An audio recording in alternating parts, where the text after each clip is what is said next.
Welcome back into Cleveland Browns Daily on a Game Week Tuesday edition. Beau here for my friends at Raising Cane's, opening this month North Olmsted on Brook Park Road, right next to Great Northern Mall.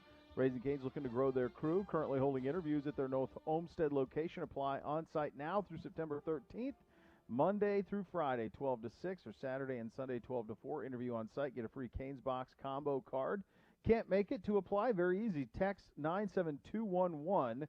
And you can. Raising Cane's, the home of fresh, never frozen chicken fingers at Raising Cane's. They're all about quality, so they hire the best, too. Raising Cane's certainly is one love. Well, this was we're 35 minutes into this thing. We've had an interview with Miles. We got the Kareem extension done. And, oh, yeah, we've got a roster to talk about, a depth chart to talk about. J.C. Treader back at practice, so good news on all of that.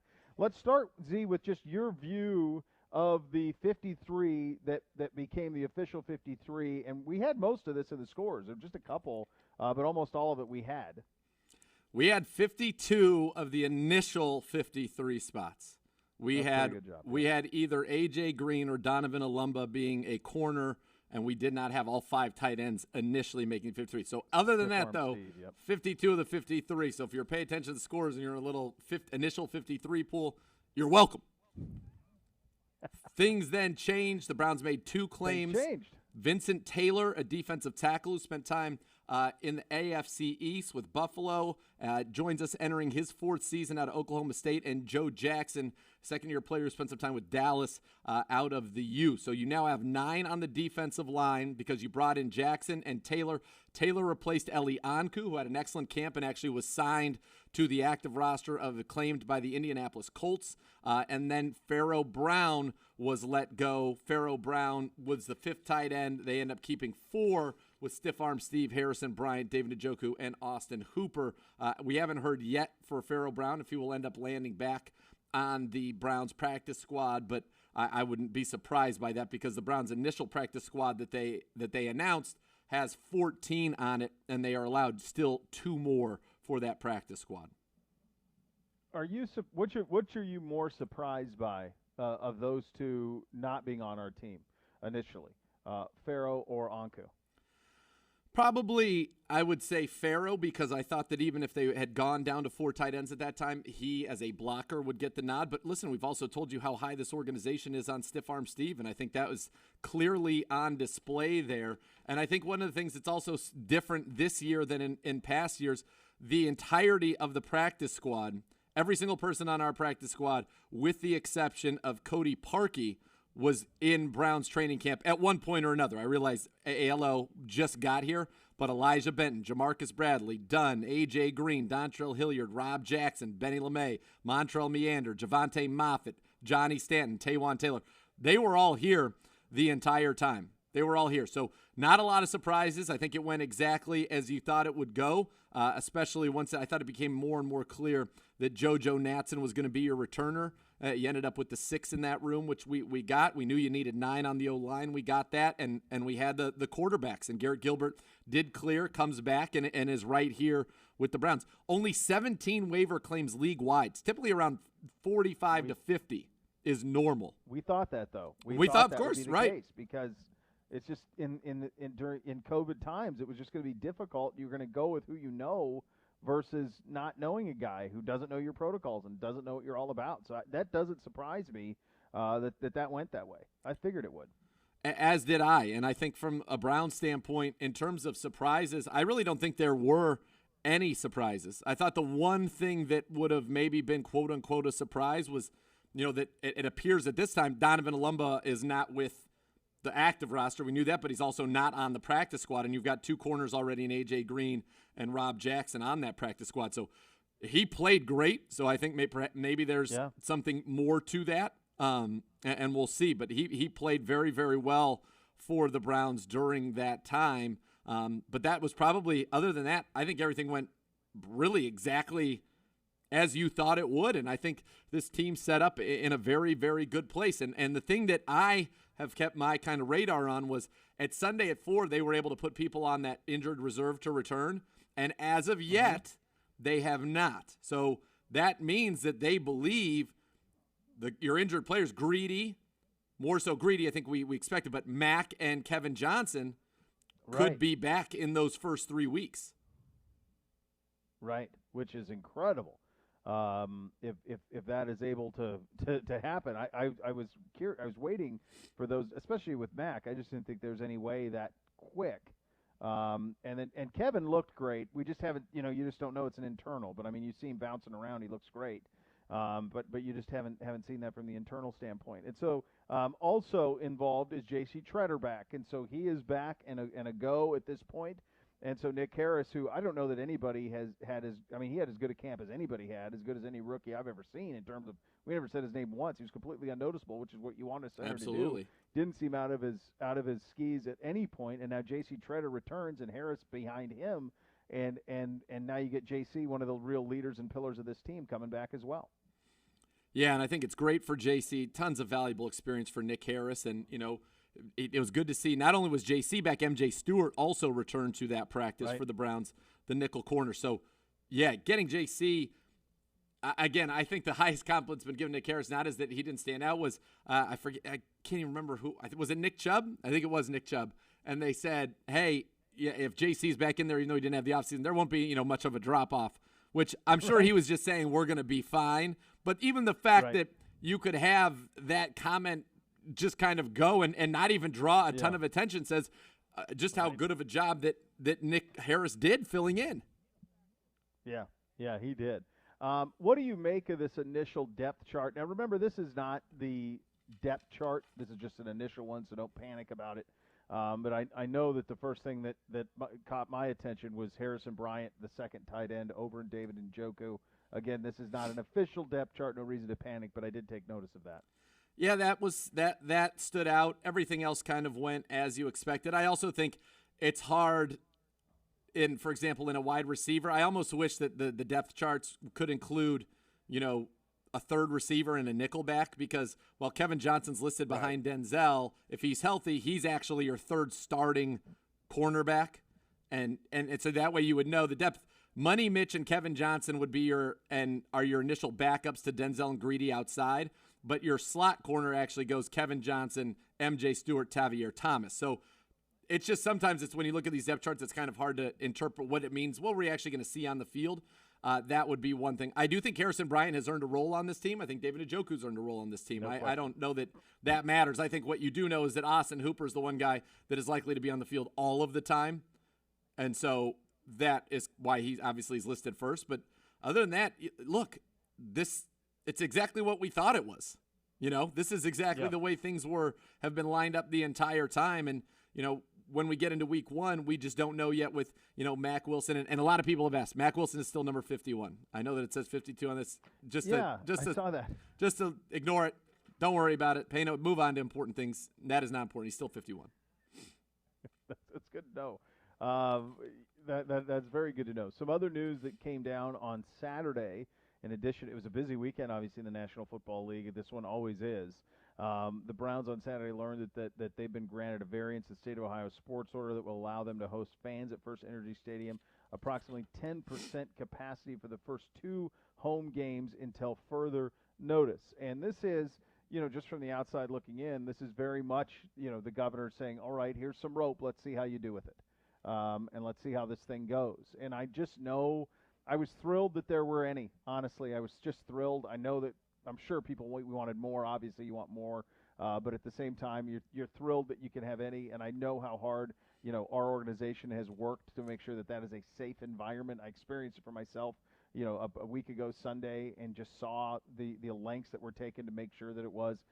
So I'm really happy that at least some people will be able to be at those first two games. So am I. And again, it's a start, and I think that everything in terms of our facility has been put in place for this to be a great success, which would hopefully allow, further expansion of this from 6,000. But at least it's a start. There will be people in First Energy Stadium on Thursday night, and I'm excited for that. I'm excited because that's not going to be the case for a lot of NFL teams or cities. So 6,000 is 6,000 more than zero. So it's not what I think people were hoping for, a bigger number, but as we said, it's a start, and it gives us something that other teams aren't going to have. The Ravens have nobody, if I'm not mistaken. Nobody. So this is. You take 10%. So you take 10%. Sure. Right around 10% of capacity. You take that compared to, state school, but I think that's better than zero. So significantly the fact that that's happening. Yeah, You add 10% that's a and nice 10% one. over time, it's going to be infinity versus 0. You're on pace to win Really by is. infinity. You're going to win by a lot. Yeah, it's infinity, in fact. That's a good job. Yeah. Who was that we were arguing with the value of infinity? I don't remember, but one of my You buddies. remember this? Wasn't it on the show? It was Simone. Oh, Simone. And he kept trying to say that if he added a number to infinity, it was higher. Yeah. I'm like, nope. No. Not. Infinity plus 1 is not more than infinity. No. Wrong. The little bit of levity there. Jeez. Another challenge for the COVID season. This happens over the weekend as well. The NFL not allowing players into training facilities the day after games based on a memo sent to teams. Anyone playing Sunday can't go in Monday. Exceptions made for players on short weeks. Thursdays are players who require medical care. Coaches, front office members will be permitted into the training facility the day after game, provided they receive a negative POC test that morning, but players not allowed into training facilities on the day after game. So that's different from what it typically had been as well. Yeah, so I guess, hopefully we'll be earning what we would call a lot of victory Mondays, right? Because now they can't come in anyway, so it's going to get that kind of that victory Monday treatment. But I think they want to make sure that there are absolutely no outbreaks. And frankly, when you leave the bubble, that is right now, it's about risk mitigation. That is going to be the highest chance that something goes wrong is when your team travels. And when you've gone and then been on the field with another team, as now you're cross-bubbling. So I'm not surprised by that whatsoever. I think that makes a ton of sense. Yeah, it's just another it's another thing though, and what is just going to be, this will be the amount of discipline it's going to take this season to execute this. I heard some of the stuff from Goodell over the weekend about asked if he thought you're going to get a full 16 games, and he said yeah. But we'll see. We're really taking this at a week-by-week, game-by-game basis is how this thing's going to go. And the teams that have the correct culture, that have the correct discipline, are going to be the teams that get through this. And the teams that don't, I think, are going to be exposed by week 8, that you could have situations where teams aren't following protocols or large swaths of players aren't following protocols, and you have rosters that are damaged by this pretty significantly. It wouldn't surprise me. I just know the amount of effort and attention to detail that's been made by the NFL, we see it firsthand with the Browns, obviously, is extraordinary. And it'll just be on the players who continue to have that discipline throughout the course of the season.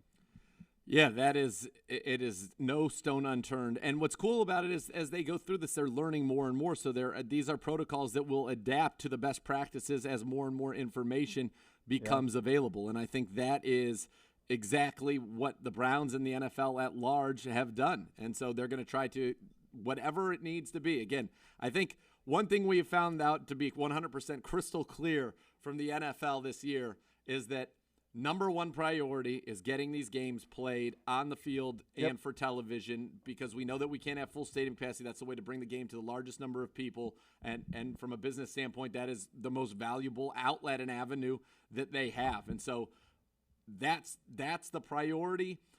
We all know. And the other thing, well, what if we wanted to get that Monday working? Number one, it's going to be just like this offseason. And I think it was clear here in Cleveland, and I'm sure other places around the league, these guys put in the work. They put in the work. They got in their playbooks.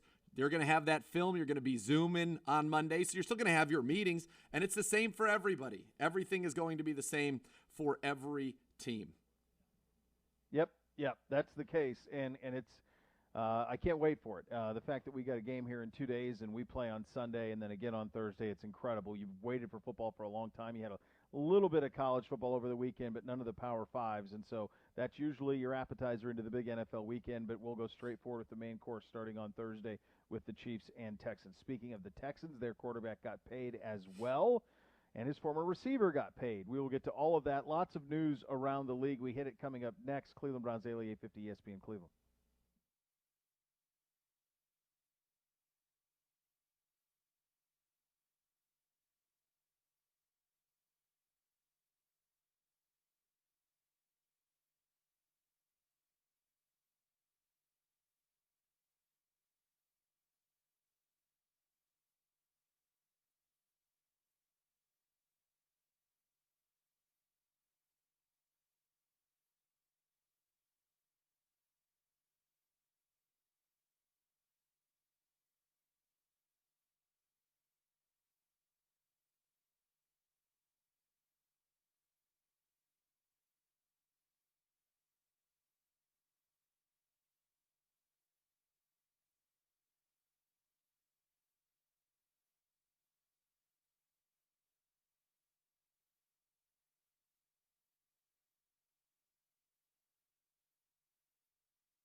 Home Services offer the best roofing system in the industry. If you have any of the symptoms, it may mean you're due for a new roof. Water spots on the ceiling, warped, buckled, or algae on shingles, damaged flashing, or termite damage. Right now, for just $1 down plus low monthly payments, you get a new roof plus free gutters. Weather Seal help makes your new roof affordable too. 7 years, 0 interest on that. Call 877-351-SEAL or visit weathersealhomeservices.com. Sale ends at the end of this month, September 30th, with approved credit. Prior sales are excluded. Second hour of the program here, Cleveland Browns Daily on a Game Week Tuesday edition of the program. And big headlines right out of the gates of the show as Kareem Hunt agreeing to a contract extension to remain here in Cleveland with the Browns, his hometown team. This is something that I didn't know would be possible. You know, one of those things you say, do you dare to dream that you can have Nick Chubb and Kareem Hunt? I honestly prepare myself, Z, to have the two of them for this year and then preparing for then that to be the end of it.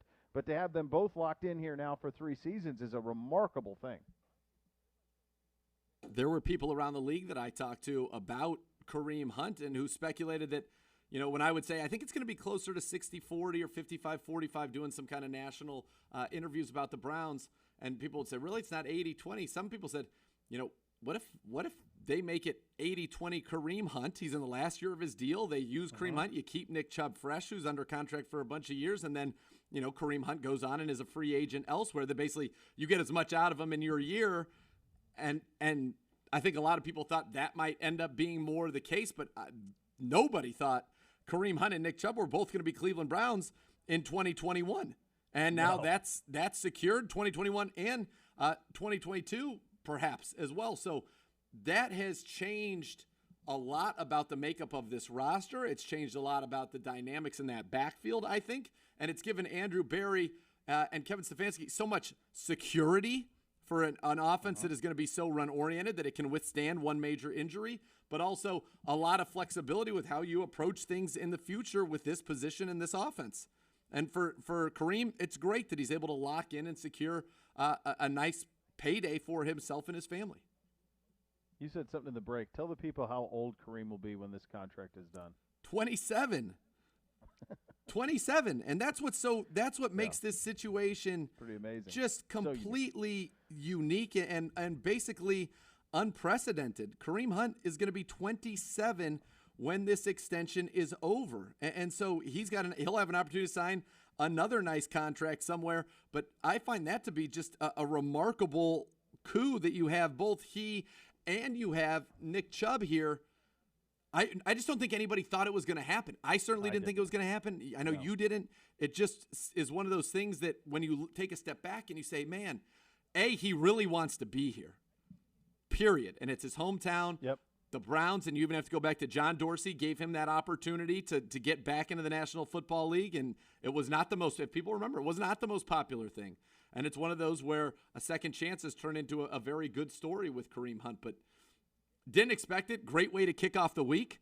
And so far, I'd say, this week's kicked off from a Brown standpoint with a lot of good news. JC back at practice, MJ Stewart back at practice, Kareem Hunt extension, and no temporary IR for either Mack or Kevin Johnson or Greedy. And to explain to people exactly what that means, because that's significant from the temporary IR. So this year, for the first time in NFL history, you are allowed to bring as many players back from injured reserve as you want. In the past, it had only been 2, I think, in a season, and going on injured reserve meant you needed to be on injured reserve for a minimum of 8 weeks. This makes much more sense anyway. I always thought that was one of the most insane rules. You always can only have 53 guys, so if a guy's out and you bring him back, it's not like you still have to get rid of somebody. So I love this rule. It was gone in effect at 4 o'clock on Sunday, and we've seen some teams take advantage of it. For example, the New England Patriots have placed their second-year running back, Damian Harris, on that list with an injury to his thumb. So it's happening. We are seeing that, but it hasn't happened here. And so if you go on that injured reserve, if any of those 3 went, that means they would not have been eligible to play until Week 4 against Dallas. The fact that they are not on does mean that they potentially have an opportunity to come back and be a part of Week 1, Week 2, Week 3 here for the Cleveland Browns, which again says that Mack's knee as well as Greedy's shoulder, and I don't think Greedy was ever thought of in the same conversation as Mack's knee and the liver of Kevin Johnson, but it just says things are better than perhaps they appeared. Yeah, it's incredible news on all of those fronts, and so very, very good news to start the week here in Cleveland. Let's go around the league where DeAndre Hopkins is now the highest paid non-quarterback in terms of annual salary as he agrees to an extension, which probably explains why he's not in Houston, because Houston was never going to pay him that kind of money in Houston, especially based off of what they also paid Deshaun Watson, getting a 4-year, $160 million extension yesterday. Will make $39 million in base salary on average over the next 4, making him the highest paid player in the NFL during that time frame. So they did not go the 10, 12 years like they did with Mahomes in Kansas City, but they go with the 4 years with Watson. And I do think this Hopkins deal in Arizona shows why he wasn't going to remain in Houston. Yeah, and remember the talk at the time was, and it was part of, I'm sure them trying to justify to their fan base why they did it, but that, DeAndre Hopkins was on the decline. We felt like his best years were behind him, and he was headed, he's on the back 9 of his career. Well, the Cardinals certainly have said, no, that's not the case. We Sure. like him a great deal, and he's gonna be Kyler Murray's guy. And you think about Kyler and Larry Fitzgerald and Christian Kirk, and now obviously DeAndre Hopkins. That this was an offense that was pretty explosive last year and should get even better. I think if you're an Arizona Cardinals fan, you're going to want to see Hopkins up his yards per catch. You're going to want to see Hopkins kind of become more of a game changer. It did seem the last few years.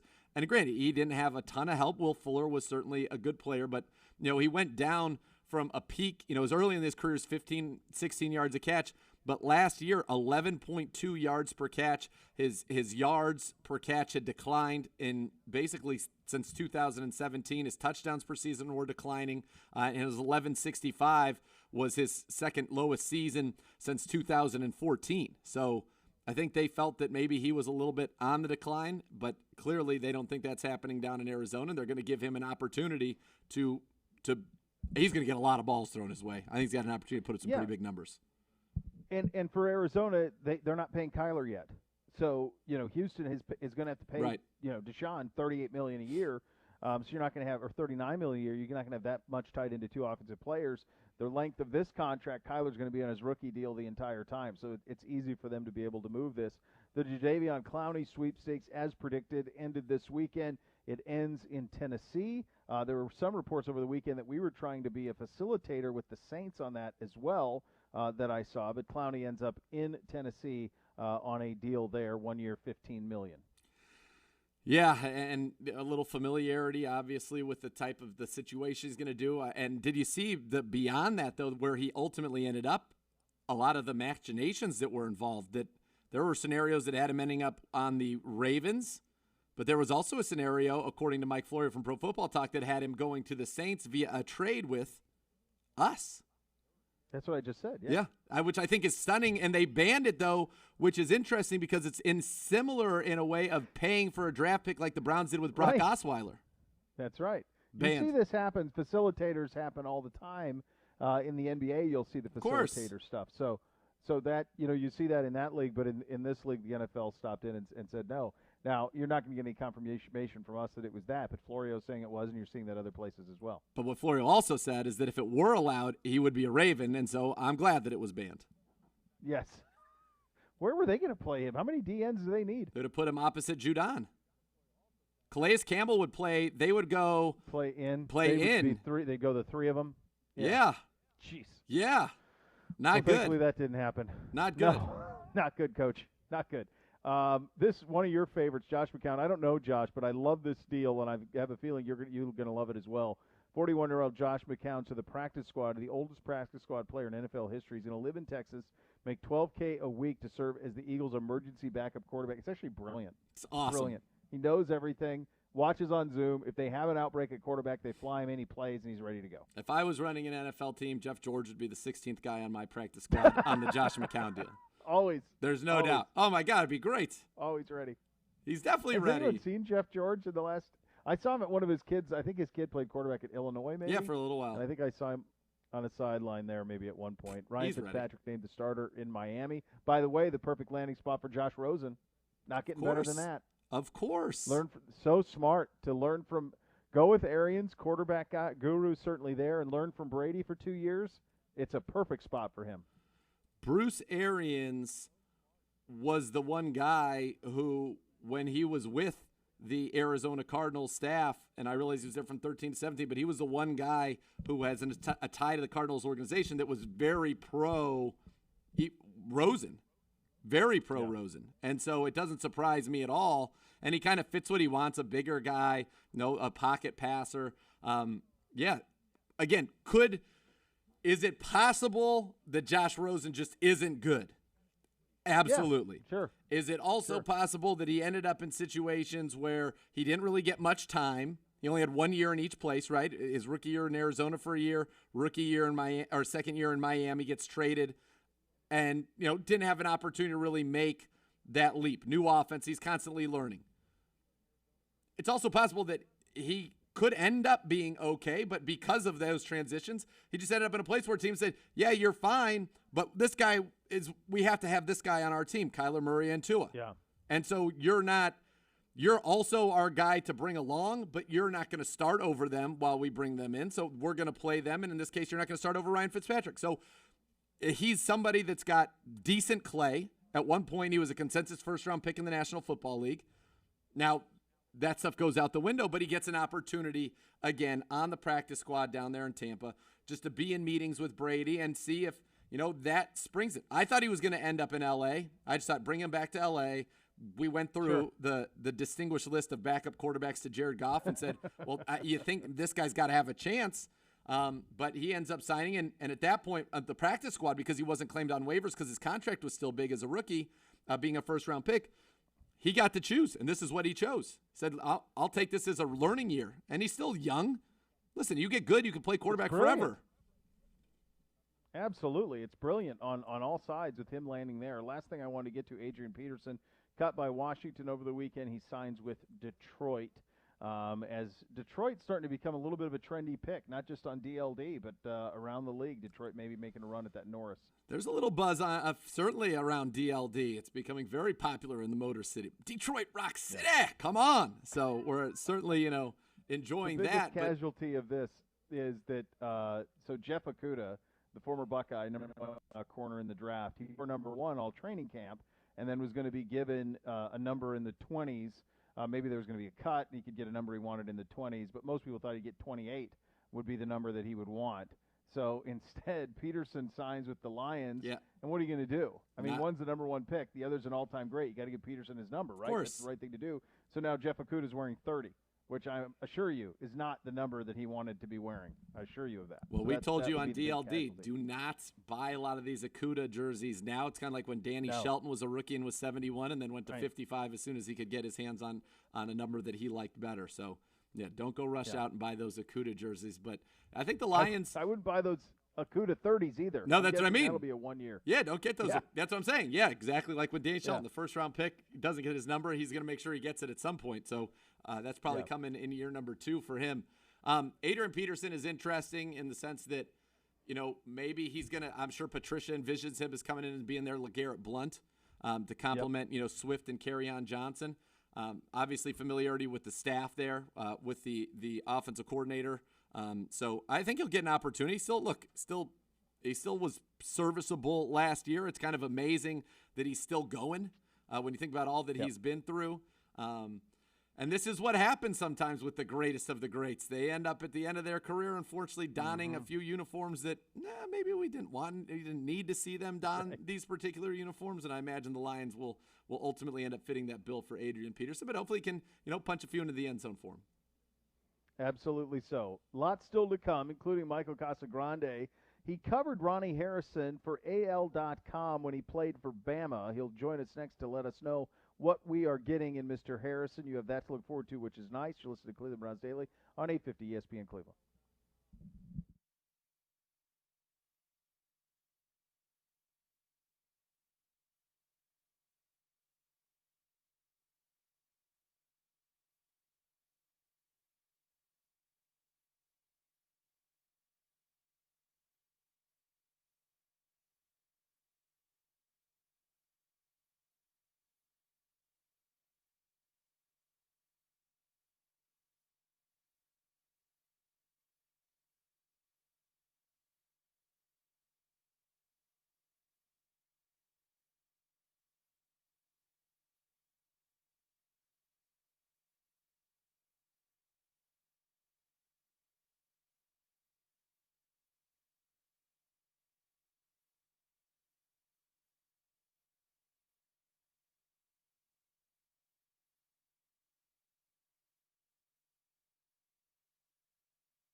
You're listening to Cleveland Browns Daily on 850 ESPN Cleveland.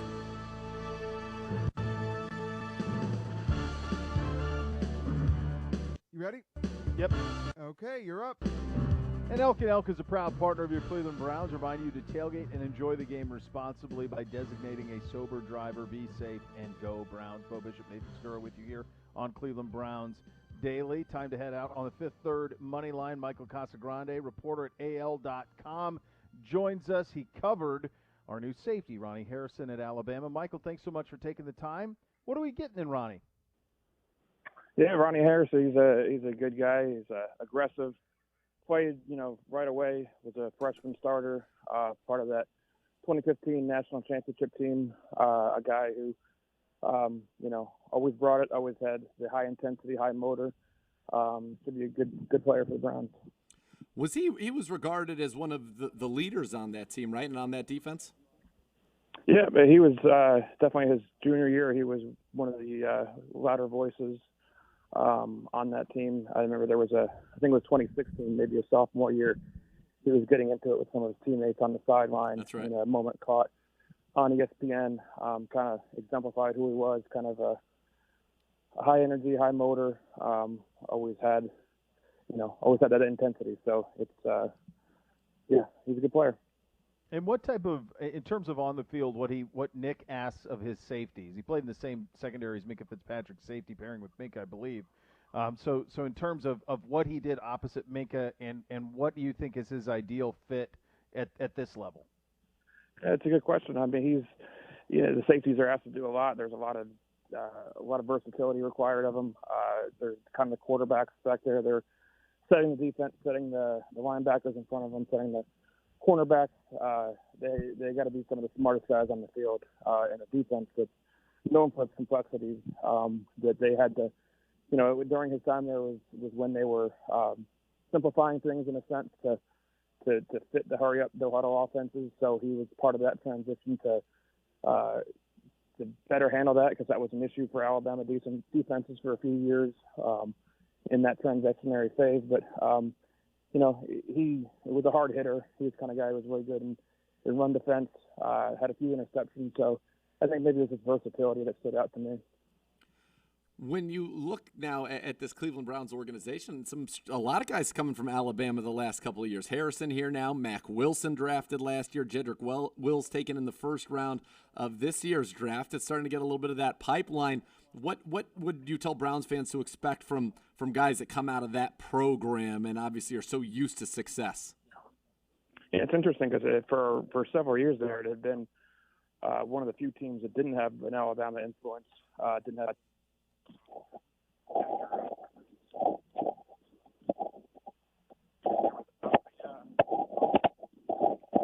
We're losing him there. A little bit of a breakup on that. I can throw him on hold, guys. Yeah, go ahead. We'll throw him on hold, and then we'll sort it out and get that in a little bit of a better sell situation. I think that's key. You and I talked about that last week when Harrison was acquired, of what Saban asks of the safeties from a on-the-field defensive quarterback situation. That's a big ask, and that he was the guy who handled a lot of that, and so he will be more than comfortable handling that. Saban's run a pro scheme forever defensively and expects a ton out of his guys, so this ought to be pretty easy in terms of adapting to what he's running in Jacksonville to what he's going to be asked to do here. Yeah, and when they brought him in Jacksonville, they asked him to start his career as that big nickel to work down in the slot. So he's got experience in coverage, and I think like most people you'll see brought in by this regime, they will favor coverage in their safeties over all else. And so Harrison did that, then made the transition to pure strong safety. And I think if you take, a step back, you could look at this and say, there's probably a decent chance. Now, Carl Joseph is going to go out there and try to ball, and certainly can do that, a former first-round pick, but he's under contract for 1 year. Harrison's under contract for 2. And I think some combination of those two and Grant Delpit is going to be your defensive backfield for a long, long time, and could end up being, Delpit and Harrison long-term next to each other.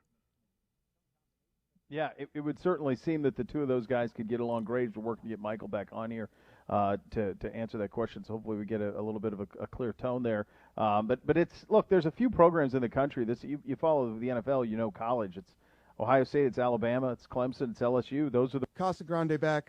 to a certain extent. Those are the ones that prepare guys the most and the best for the pros. And Michael's back on with us now. Z, what was your question to Michael before we lost him there? We're just talking about just kind of finally the influx of Alabama talent to the Cleveland Browns. And Michael, you were saying that, that's something the Browns had been kind of an outlier, not having a lot of guys from Bama, and that certainly is changing. Yeah, definitely. Yeah, I mean, guys like Jedrick Wills, and they're kind of all over the place. You got Jedrick Wills in the offensive line, linebacker, and a safety. So, yeah, they, it's kind of one of those quotes that people you hear every preseason training camp from rookies that are saying, the guys from Alabama are saying sometimes that the practices at Alabama were more challenging than sometimes they are in the NFL. I know the structure of things can be a little bit different at the pro level, but yeah, I think they're pretty prepared in that sense, coming from a program that was run by a former NFL guy, and there are NFL coaches around Alabama's program, as assistants. So I think they're prepared for what they're facing when they get to that NFL level. Michael Casagrande, our guest, he's a reporter at AL.com. He's calling in on the Fifth Third money line. Michael, you mentioned Jedrick Wills, and of course, a huge investment in him, and a guy who was great, at right tackle at Alabama, switching to left here. It's something that even Joe Thomas said it's going to take a while for him to get used to it. What did you like about Jedrick's game? What do you like about his ability to adapt from right to left in the NFL? Yeah, I mean, he's the kind of guy who didn't give up many sacks and many quarterback pressures, but he also had a few highlight tapes where he was driving guys downfield on run block. He could just really get behind his pads, get low, and blow up some defensive end outside linebackers. So he was an interesting player. I think he was a pretty safe bet. He's one of those offensive linemen that you feel like there's a low bust rate. With someone like him, that he feels like he's pretty consistent, and was a player from his sophomore year on. I think he played a little bit as a freshman, but they've been pretty stacked with tackles since he's been here. Yeah, and he certainly will be put right to the test early on for the Cleveland Browns starting there. One guy that was supposed to start week one, Mack Wilson, who's quickly become a very favorite of this show, probably a great friend of this program that you're on right now. Mack was a guy that I think a lot of people thought would end up going higher in the draft than he did, but I think fell into the Browns' lap and has been nothing but you could just tell, just loves the game, loves to work, and I think is going to be a good one. What was he like back at Bama? Yeah, no, he was always a big personality, a fan favorite. He had a few famous big hits that were made him a fan favorite around here, but was, sometimes inconsistent in his final season here, which kind of maybe dropped him a little bit in the draft standing. I know there were some discussions with him, Nick Saban, some disagreement as to whether or not he should have left early for the draft, and that's for them to decide how it impacted his draft status. But I think that kind of motivated him when he got to Cleveland, and has obviously had a big rookie year. And when he comes back from that injury, I think he seems primed for another pretty big year as a second-year player. Michael, obviously, before we let you go, we pay attention to not just the Browns, but obviously the Buckeyes here in Ohio State, the Big Ten not playing. Alabama and the SEC are going to play. At the end of the month, they will start. What's your feeling on the ability to pull that off down there? Yeah, it's interesting. It's been a fascinating study, and just how all this stuff kind of works, and when things break down, how different places react differently. At this point, they've been few hitches from what our understanding in the preseason run-up. Less than 3 weeks, and it's 2 weeks from Saturday is the first game for all the SEC teams. Kind of feels almost like a normal preseason in some senses, but the scrimmages are going on. You're hearing positional battles occurring, so it feels almost normal, but not quite. And there's still details being worked out about the game day operation and how things are actually going to work in stadiums where 20 to 25% capacity is going to be the norm. So it's history. We're here on the front lines of history, writing about it and trying to understand it, because looking back on this, it's going to be quite an anomaly in college football history. Yeah, we certainly hope so, at least. Michael, thank you so much for your insight today. We appreciate it. Yeah, thanks for having me. Sorry about the technical issues. No worries, man. Thank you. No worries. Appreciate your time. A reminder, all guests who appear on CBD appear via the Fifth Third Money Line, Fifth Third Bank, making Cleveland Browns Daily a Fifth third better. And you do wonder about the impact on that for the draft, the teams who play versus the teams who don't. And the NFL trying to make sense of that. I think it's going to be very, very difficult to try to judge talent. I mean, at the top end, that speaks for itself.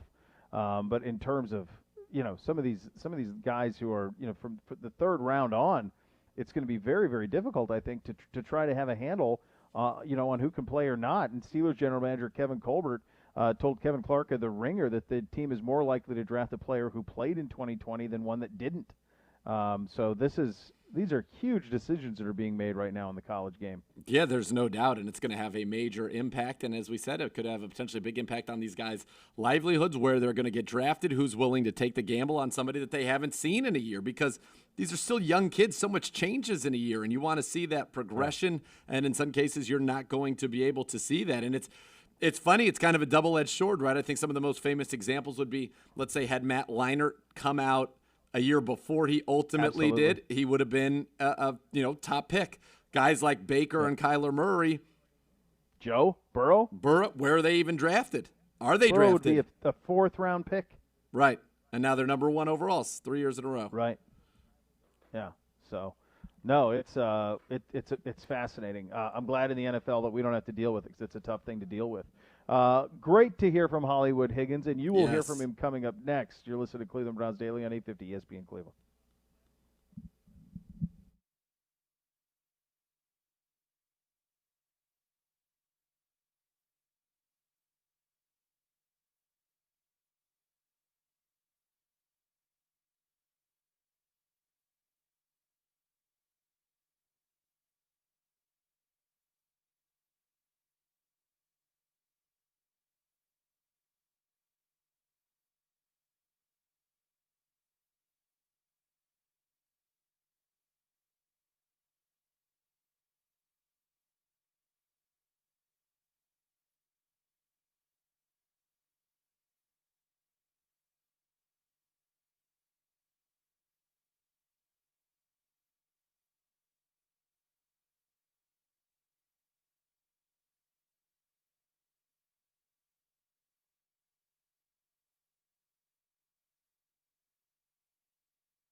Obsessing over something like football can be a problem, but if you're obsessing over gambling, that can be downright dangerous. So do something to take your mind off it, like finding a hobby. Want more tips like this?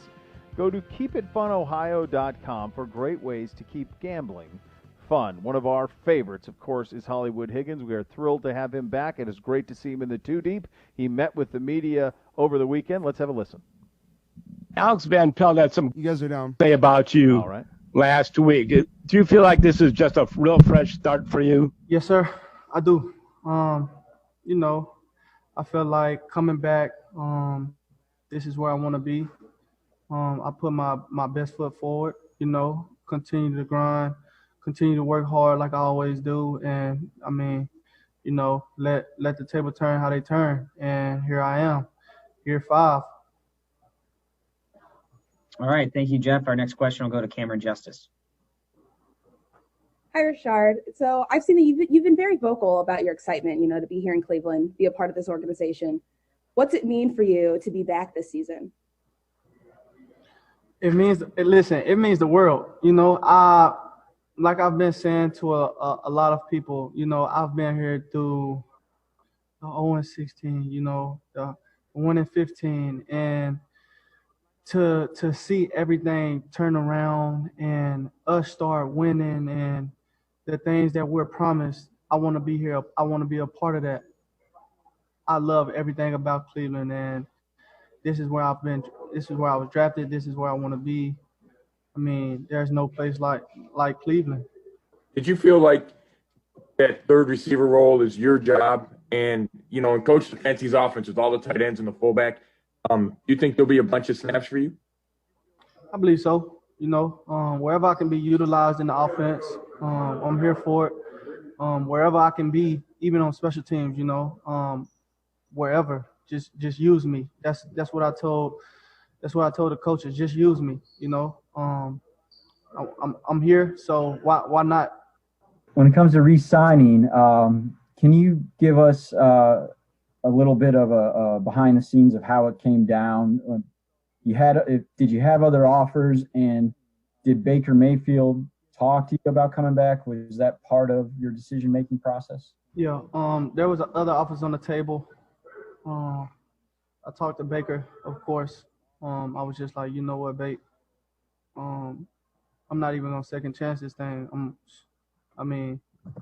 Cleveland's where I want to be. You're my boy. Let's do this thing, bro. We got another year. That's not promised. Nothing's not promised, you know. So let's just live it up. Do what we can and put the best foot forward and not look back. I know you're drafted here, like you said, and you want to be here. But how much would you say that the conversation with Baker played a part? It meant a lot to me. He basically said, why would you try to second guess? You know, this is where you belong. So, like I said, man, when no second guessing, let's do this thing. How excited are you that it's finally game week? I mean, going back all the way to March and thinking about what happened with the whole COVID situation, how excited are you guys that it's finally a game week and you actually have an opponent to prepare for? It's so exciting. Just from last year, you know, like how everything turned out, us not winning the games that we wanted to. We lost to the Ravens the last time we played them, you know, so we got a little ambition. We got a chip on our shoulder going towards them. And not only that, I mean, it's the home opener. It's the opener. You know, we want to put our best foot forward. We want to show the world what we're about. And why not win? Why not be the first game, be a win? So everybody's thrilled. We're fired up. We're ready to go as we're doing the game plan, and we're all bought in right now. Just wondering, what changes have you seen in Baker Mayfield this year, both on and off the field? He's more focused. I feel like he knows what he has to do. He has a goal in his mind, and I really believe he set out to do it. Okay, and do you notice just like a whole renewed Baker, the one that maybe you saw in 2018, or maybe even a better version of that? I feel like there's a way better version that he's showing us that y'all haven't seen yet. The time is Sunday, so I mean, y'all shall see it. Baker, when you talk about how he's going to have a huge year and he's going to prove everything, how much of his motivation is based on proving that last year isn't really the kind of quarterback that he is?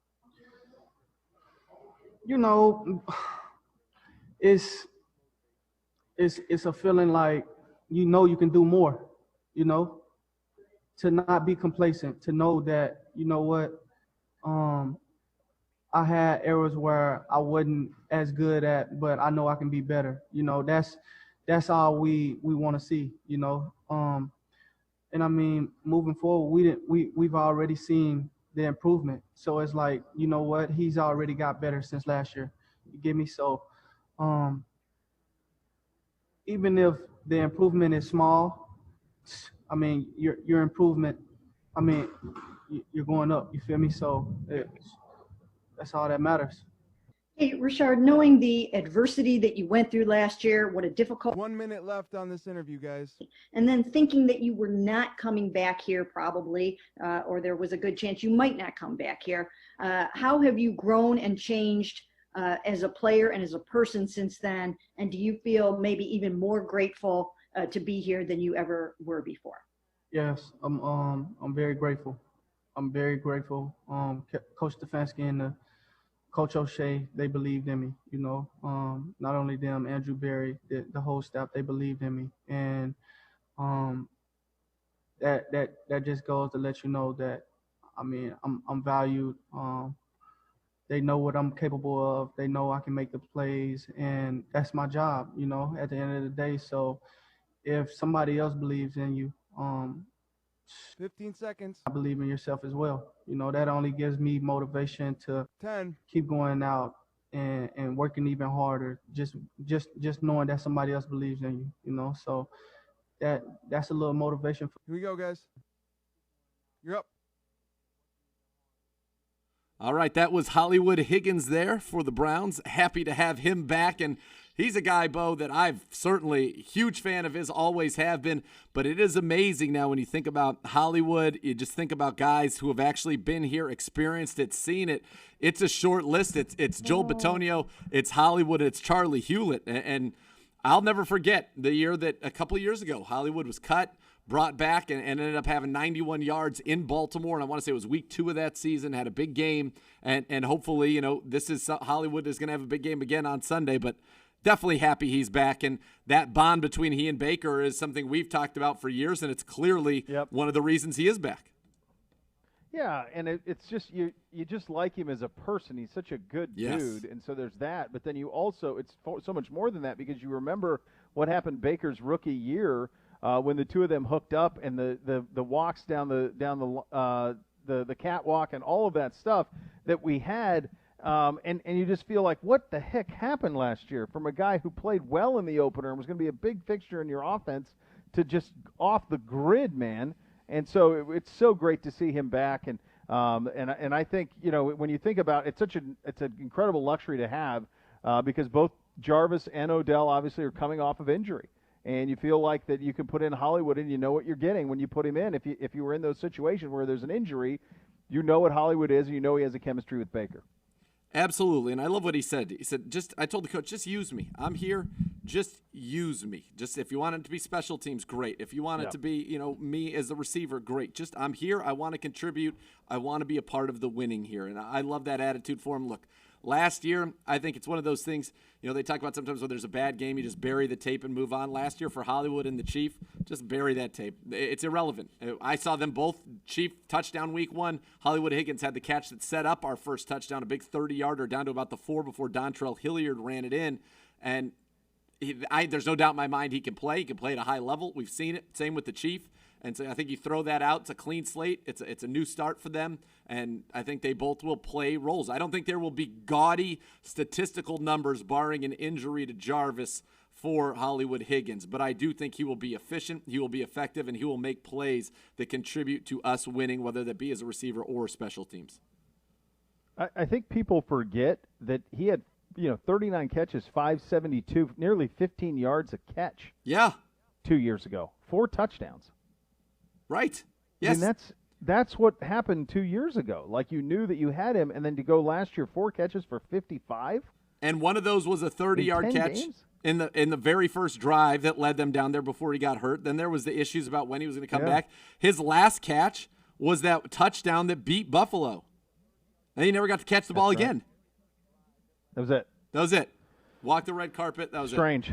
Yes. That's it. That's all that there was. So it's just, he's got a ton of promise. He's still young. He's just 25 years of age. I'm just thrilled that he's here. And I think you talked about when you go through like the amount of talent on the roster and the touches and all of that. I'm so fascinated to see the breakdown of that, for week 1 against Baltimore, but also as the season goes along, because as you mentioned, Gotti stats, I don't know that Gotti stats are going to be to come by for anybody, in terms of, you think about from fantasy owners that are drafting, and you got to think about Chubb and Hunt and what to do with them. I was talking with a buddy of mine last night. I said, if either one of these guys weren't on this team, I'd bet the other one led the NFL in rushing. Unfortunately, or fortunately for us, unfortunately for fantasy owners, they're both on the team. That's right, and here for a while. And so it's one of those things. It looks like it has so much talent. And again, I keep using the word efficiency. I don't think, I'm not saying we are going to be a guy, we're not throwing it for 5,000 yards. We might run it for 2,000. I think that's in play. But we're not going to have, as you mentioned, that the one guy that sets an NFL record or is that in danger of leading the league, I think probably in any category. But what we will be is efficient. I expect a very high yards per carry for both running backs. I expect a very high completion percentage and a very good touchdown to interception ratio for Baker Mayfield. I expect good high target conversion rate for Austin Hooper, and I think he will be more busy than people think relative to coming into this season. And then I think Odell and Jarvis will be incredibly efficient, high yards per catch, good catches, good catch rates, etc. That's the thing with Odell last year. His catch rate was low for a player of his caliber. His target conversion rate was not where you would expect it to be. That's going to rectify itself this year. Yeah, and that will happen. That efficiency, this offense breeds efficiency because it opens up those throwing windows for Baker to the receivers to Hoop. All of this sets up that, and it sets up for quick reads, which is what he does so well. Seeing it, slinging it, he did that. It's funny. Did you happen to watch? You were out of town, but I was here on Saturday and rewatched the Jets game. When he came in and made his debut in that drive down the field, and it was just set, throw, ripped him off. And it was such a magical night at the stadium, but also a reminder of what he is. And the middle of the field. Yep. Oh, it was all in the middle of the field. Yeah. The first one's to Jarvis. Yeah, and away you go. That was fun to watch a little bit of that on a Saturday night. One final segment up.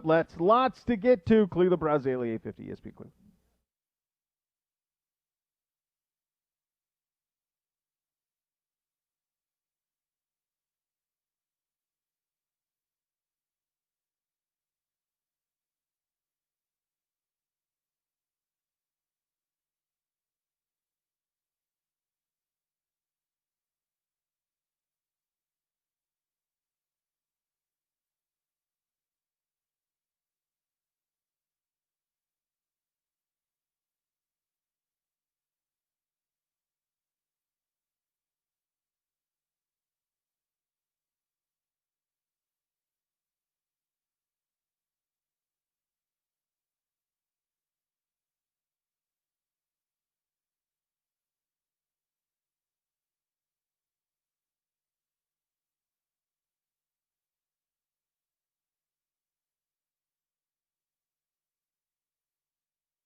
Help Cleveland students start the school year off strong. Log on now to clevelandbrowns.com/supply drive to make a monetary donation to the clothes and shoes for kids remote learning back to school drive. Proudly brought to you by Ohio Cat and the Cleveland Browns Foundation. Big headlines in the NFL as we close out the show here on a Tuesday. DeAndre Hopkins and the Cardinals agree on that deal for $54.5 million, which probably explains why he was traded from Houston to begin with. And just one NFL player testing positive in the latest round of COVID testing. The big headlines for us today, of course, Kareem Hunt, the Cleveland native, getting 2 years, $13 million on the extension. He will be here the next 3 years. And that is a headline that I didn't think we'd be reading here on a Tuesday, Uncle Z.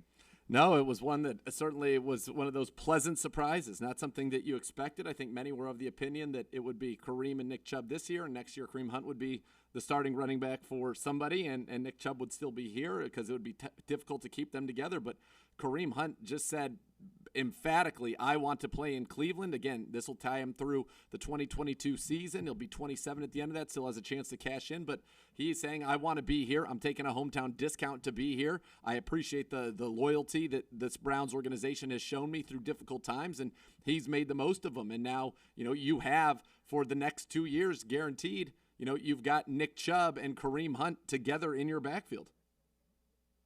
Yeah. Which is stunning. It's a remarkable thing. Yeah. It would be interesting to get a, because you and I have thought about this, and now you can give it a little more time, just to try to think if there's been situations like this. And my guess is you'd have to go, before the modern football era to find a time where this type of production and youth was in the same backfield. And both lead backs, because you get a lot of Ingram and Kamara, but they're not the same player. Kareem Hunt is while he and Nick Chubb are different players, they're both lead backs. Totally. There's not a change of pace to them. They're both three-down backs. Like Tiki Barber and Brandon Jacobs. They're both three-down backs. So it's nobody ever has to come off the field for either one of them, which is a tremendous benefit to us, that you'd be able to run that out. Now, unfortunately, our idea of this is a Kareem game, this is a Nick Chubb game, shot down. We floated that to Coach on the Coach's show. Not a fan of that proposal. It sounded, to be fair, though, upon further review, he didn't dismiss the notion as absurd. What he said is, I don't want to have to be the one to say that, to tell Nick Chubb or Kareem Hunt that this isn't their week. That is true. That is true. Z, what do the players have to look forward to this week now that we're in game week? This is your Tuesday of game week, so you're back 2 minutes. Yeah, you're on your normal schedule, so you were off Tuesday, which is the players' day off. You'll return to practice Wednesday, Thursday, Friday, and Wednesday you'll really start the game planning. Thursday you probably get into some situations, red zones, etc. Finish it up Friday on everything you need to work on. Travel to Baltimore on Saturday after a little walkthrough probably at the facility, and then you're going to be locked down in that hotel, focused. Go out to the stadium and hopefully bring home a dub against the Baltimore Ravens. Seemed that you've played very tough over the last 2 years, splitting those 2 games with them. All 4 have been very competitive, and you just want to continue that. But yeah, you're back into it, and I think tomorrow would be a big day for Greedy and Kevin Johnson. Yep. If they're to be a part of your plans for this week, I'm guessing you probably want to get them on the field tomorrow so that they can start to get ramped back up before the game. And also, J.C. Tretter. And this stuff isn't open to the media, but oftentimes when a guy just comes back, they say he's returned to practice. What does that mean? We want to see, and they'll say limited, full, etc. We want to see, J.C. trending towards the full, which means he's getting the teamwork, taking his full allotment of reps, so that he's ready to go at center against the Ravens. Can you believe we're here, buddy? No, but I'm very happy. I'm very thrilled, happy about it. It's hard to believe it. We're finally here. It's been the craziest offseason in the history of crazy off seasons. But the NFL is going to play in 2 days, and we're going to play on Sunday, and we're going to be with you every step of the way. 30. The next level coming up next. We appreciate you greatly here on Cleveland Browns Daily, 850 ESPN Cleveland. You guys are down. Great show. Thank you. Thanks, Mike. Good job, buddy. Thank you.